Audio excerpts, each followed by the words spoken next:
प्यारे नबी अलैहिस्सलाम मस्जिद नबी में तशरीफ रखते हैं, सामने से हातिम ताई की बेटी को सहाबा पकड़ के लाए, एक जगह लड़ पड़ी थी मुसलमानों के साथ, क्योंकि हातिम की बेटी है। हातिम का इंतकाल नबी अलैहिस्सलाम की बासत से चंद साल कबल हो गया था। हातिम से अल्लाह राजी था।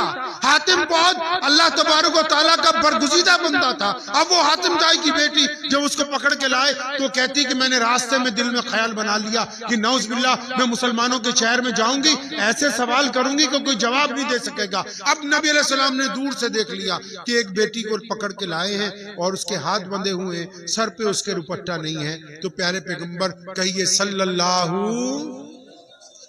अलैहि वसल्लम, सल्लल्लाहु, आवाज आहिस्ता आती है आप लोग, सल्लल्लाहु। पैगंबर आजम सल्लल्लाहु अलैहि वसल्लम ने दूर से देखा तो अपनी रहमत वाली चादर उतारी। कौन सी चादर भाई, कौन सी चादर? रहमत वाली चादर। वो चादर कि जब जिस रात को नबी अलैहिस्सलाम गए थे शबे मेराज को अल्लाह के पास, जब जिब्रील साथ में थे जो फरिश्तों के सरदार हैं, जब चलते चलते आसमान पर एक ऐसा मुकाम आया कि जिब्रील को भी रोक दिया गया। फरिश्ते हैरान हैं, परेशान हैं, अपने सरदार से पूछते कि तू हमारा सबसे बड़ा फरिश्ता है, क्या इससे आगे तू नहीं जा सकता? तो जिब्रील अलैहिस्सलाम ने कहा था नहीं, इसके आगे अगर कोई जा सकता है तो सिर्फ आमना के दुर्र यतीम मोहम्मद रसूलुल्लाह है। अभी भी नहीं समझ आया कौन सी रहमत वाली चादर?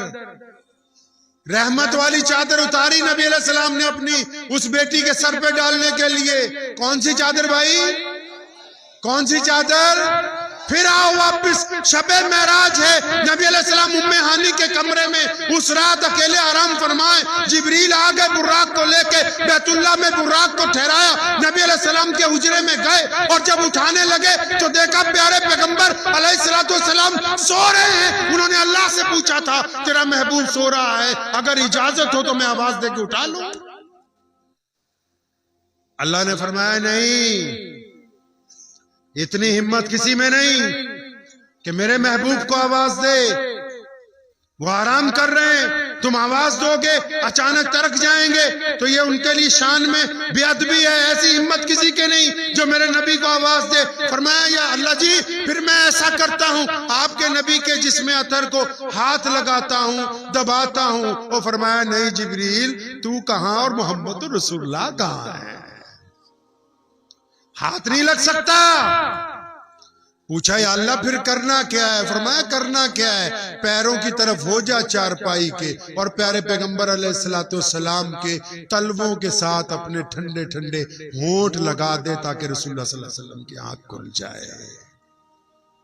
वो चादर जिसको बोसा देना जिब्रील अमीन अपने लिए इज्जत की बात समझते हो, नबी अलैहिस्सलाम ने वो चादर उतारी है और एक दुश्मन की बेटी है जो लड़के आई है, काफिर की बेटी है। अब वो चादर जब उतारी एक सहाबी को दी, फरमाया दौड़ के जाओ जाके उस बेटी के सर पे ये चादर रखो। उस सहाबी ने बड़े अदब से छोटी सी बात नबी अलैहिस्सलाम के कान में कही, या रसूलुल्लाह सल्लल्लाहु अलैहि वसल्लम वो जो दुश्मन की बेटी आ रही है और ये चादर बड़ी रहमत वाली चादर है, चादर रहमत वाली है। बेटी किसकी है? बेटी किसकी है? रहमत वाली चादर है, बेटी दुश्मन की तरफ से आ रही है। आप ये चादर अपने पास रखें, हम अपनी चादर से सर ढांप देते हैं। प्यारे पैगंबर अलैहिस्सलाम नाराज हुए, फरमाया आज तो ये बात कही, आइंदा ये बात याद रखो मुसलमानों कि बेटी सिर्फ बेटी होती है, ख्वाह वो हमारी हो या फिर किसी और की हो, इसी चादर के साथ उस बेटी के सर को जो है वो ढांपा जाएगा। हातिम की बेटी कहती है कि जब वो चादर मेरे सर पर रखी गई मैं ज़ारो कतार रोने लगी और मैं पहुंची मोहम्मद रसूलुल्लाह सल्लल्लाहु अलैहि वसल्लम के पास। मैंने बरजस्ता कहा कि आप दुनिया के बादशाह नहीं हैं, आप तो कायनात के दिलों के शहंशाह बन के तशरीफ लाए। या रसूलुल्लाह सल्लल्लाहु अलैहि वसल्लम मैं तो आप पर ईमान ले आई हूं। अब नबी अलैहिस्सलाम ने क्या किया? देखो इधर कोई भी काम करते हैं सहाबा को बुलाते हैं, वो पूछते हैं कि ये सामान आया है किसको दे दें किसको ना दें, मशवरा करते हैं। आज एक बेटी आई है नबी के दरबार में। कौन आया आज? आज बेटी आई है, पूछा बिटिया क्या चाहती हो? या रसूलुल्लाह सल्लल्लाहु अलैहि वसल्लम मेरे साथ जितने सिपाही हैं रिहा कर दिए जाएं। नबी अलैहि सलाम ने हुक्म जारी किया कि हातिम की बेटी के साथ जितने लोग आए सबको रिहा करो, उनको सवारियां दो, उनको नए कपड़े दो, उनको नए घोड़े पेश करो, उनको साजो सामान दो, उनको बेहतरीन खाने की चीजें दो, उनको सफर का खर्च साथ में दो। बेटी को इतना कुछ दे के भेजा है ताकि क़यामत तक के इंसानों को ये पता लग जाए कि मुसलमानों के नबी ने ये हमें सिखाया कि जब बेटियां घर पे आ जाएं तो उनको खाली वापस नहीं लौटाया जाता। अदी बिन हातिम जो हैं उसके भाई, हातिम ताई के बेटे, ये बेटी जब वापस पहुंची शाम को अपने महल में, मदीना मुनव्वरा से चंद गांव दूर है, जब वहां पहुंची तो अदी जो थे जंग के दौरान कहीं इधर उधर हो गए थे, छुप गए थे। उन्होंने जाके अपने भाई को कहा, अदी को, कि अदी आप तो यूं ही डर गए, आप इधर उधर चले गए, आप खुदा की कसम मदीनातुल मुनव्वरा जाइए, मोहम्मद रसूलुल्लाह सल्लल्लाहु अलैहि वसल्लम से मिल के आइए, मैं उनको देख के आई हूं, वो तो वो नहीं है जो आप समझ रहे हैं।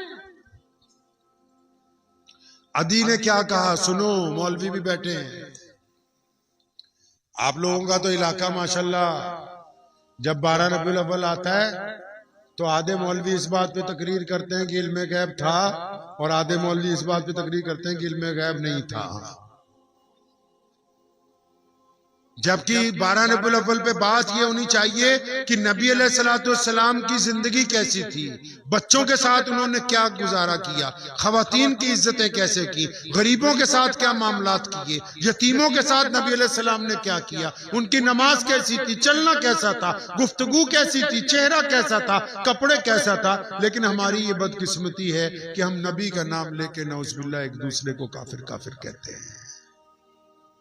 अदी बिन हातिम ने अपनी बहन से कहा, कहने लगे बहना लोग जाके मस्जिद में मिलते हैं उनसे, मैं मस्जिद में नहीं मिलूंगा, मैं उनका महल देखना चाहता हूं, घर देखना चाहता हूं कि उनका घर कैसे है।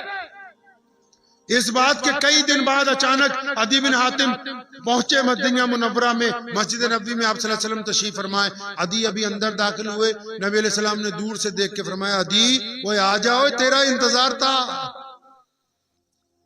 अब जिसने कभी किसी को पहले देखा ना हो और वो सामने वाला बंदा हमारा नाम ले दे तो एक दफा तो दिल हिल जाता है अपनी जगह से। तो अदी कांप गए कि मोहम्मद रसूलुल्लाह तो मुझे पहचानते हैं। अदी ने जाके सलाम किया, अभी बैठे ही हैं, प्यारे नबी अलैहि सलाम ने हाथ पकड़ा, फरमाया अदी चलना यार, तेरे से घर पे बात होगी, यहाँ बात नहीं करनी। पढ़िए इमाम बुखारी को, कभी जंगे बदर की रात में नबी अलैहि सलाम निकले अपने खैमे से और हाथ में छड़ी पकड़ी हुई है, और चलते चलते सैयदना अबू बकर सिद्दीक के कंधे पे हाथ रखा, फरमाया अबू बकर मेरे दोस्त, सुबह को अबू जहल ने इस जगह पर हलाक होना है, इस वक्त जहां मोहम्मद रसूलुल्लाह ने छड़ी रखी है। फिर चंद कदम चले, फरमाया यहां उतबा यहां गिरेगा सुबह को। प्यारे मोहम्मद अलैहिस्सलाम ने अदी को कहा चल घर चलते। अदी फिर काम के घर पहुंचे, अब सोचते हैं कि महल होगा, महल तो नहीं है, खजूरों का कमरा बना हुआ है, खजूरों की लकड़ी का, खजूरों की छत, खजूरें खाने के लिए पेश की। अब नबी अलैहिस्सलाम ने चंद बातें की और फरमाया अदी वक्त खत्म हुआ मुलाकात का, आप जा सकते हैं। अदी बिन हातिम ने नबी अलैहिस्सलाम का हाथ पकड़ा था, फरमाया या रसूलुल्लाह सल्लल्लाहु अलैहि वसल्लम आया तो वापस जाने के लिए था, अब तो जब तक जिंदगी है आपसे वापस नहीं लौटूंगा। एक बात याद रखें, आपको नुक्ते की बात समझा दूं, मसला नहीं मैं समझा रहा हूं, सिर्फ राय दे रहा हूं, फिर दोबारा दोहरा रहा हूं बात को, मसला नहीं राय दे रहा हूं आपको। हर बंदे की एक औकात होती है, एक हैसियत होती है। हमारी जिंदगी में हम हर एक बंदे की एक हैसियत, एक दायरा है। कोई भी बंदा जब अपने दायरे से बाहर की बात करता है ना तो उसके मुंह से जचती नहीं है। थानेदार होता है ना, उसका दायरा होता है, मोहतमिम साहब होते हैं ना, उनका भी एक दायरा होता है, कोई गवर्नर हो उसका भी एक दायरा होता है, वो अपने दायरे से बाहर बात नहीं करता है। प्यारे नबी अलैहिस्सलाम क्या है क्या नहीं है, नबी की शान सिर्फ कौन बता सकता है? एक नबी बता सकता है और कोई नहीं बता सकता। सुनो दिल पे हाथ रख के, नबी की क्या शान है, एक नबी बता सकता है। और जब मेरे मोहम्मद रसूलुल्लाह आए थे तो कोई नबी बाकी नहीं रहा था, तो ये जिम्मेदारी अल्लाह ताला ने अपने ऊपर उठा ली। फरमाया हम बताएंगे मोहम्मद रसूलुल्लाह की शान क्या है। नबी अलैहिस्सलाम की शान अगर कोई बता सकता है तो कुरान में मेरा रब्बे करीम बता सकता है। हमारी तारीख ये कहती है कि अब्दुल्ला इब्ने जुबैर रज़ियल्लाहु ताला अन्हु से लेके इमाम अबू हनीफा तक और इमाम अबू हनीफा से लेके शाह वलीउल्लाह मुहद्दिस देलवी तक 1000 साल का अरसा है। कोई मौलवी, कोई मुहद्दिस, कोई पीर, कोई शेखुल हदीस एक नहीं मिलता जिसने मेरे नबी अलैहिस्सलाम की जात को वजह निज़ा बनाया हो, अवाम के मजमे में नबी अलैहिस्सलाम की जात गिरामी को लेके तनाज़ा खड़ा किया। ये हमारी बदकिस्मती है। जिनको इस्तिंजा नहीं करना आता वो बताएंगे तेल में गैब था कि नहीं था।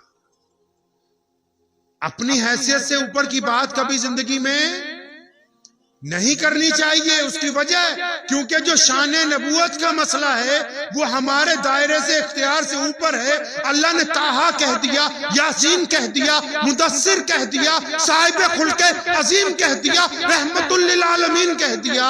अल्लाह ही जानते हैं वो क्या है। हमारा मकसद सिर्फ उनकी शान बयान करना है, शान की हुदूद बयान करना हमारी औकात से बाहर की बात है।